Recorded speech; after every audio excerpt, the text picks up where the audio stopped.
વડોદરામાં ઝી 24 કલાકના અહેવાલ બાદ તંત્ર સફાળું જાગ્યું અને હરકતમાં આવ્યું। યુદ્ધના ધોરણે કોઝવેની કામગીરી હાથ ધરવામાં આવી છે। તાત્કાલિક ધોરણે વૈકલ્પિક માર્ગ શરૂ કરવામાં આવ્યો છે। ધનતેજ સધાપુર વચ્ચેનો માર્ગ શરૂ થતાં જનતાને મોટી રાહત થઈ છે। કોઝવેનું કામ થતાં વિદ્યાર્થીઓને અવરજવરમાં રાહત મળી છે તો ગ્રામજનોએ ઝી 24 કલાકનો આભાર માન્યો। સાવલીના ગ્રામજનોએ ઝડપી કામગીરીને આવકારી છે।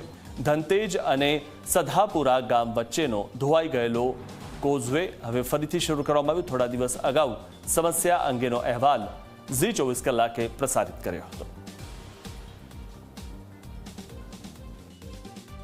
વડોદરા જિલ્લાના સાવલીના ધનતેજ ગામથી સધાપુરા જવા માટેનો જે માર્ગ હતો, કરડ નદી ઉપર કોઝવે બનાવવામાં આવેલો, તે 3-4 દિવસ પહેલા ધોવાઈ ગયેલો અને રસ્તો કાયમી ધોરણે બંધ થઈ ગયો એવી પરિસ્થિતિ ઊભી થયેલી। આ અંગે જી ન્યૂઝ 24 કલાકમાં રજૂઆત કરવામાં આવેલી અને જી ન્યૂઝવાળાએ પ્રમુખતાથી સમાચાર રિલીઝ કરેલા।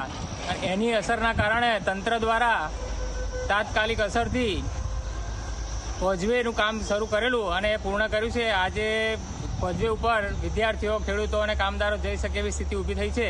આના માટે જી ન્યૂઝ 24 કલાકનો ખૂબ ખૂબ આભાર।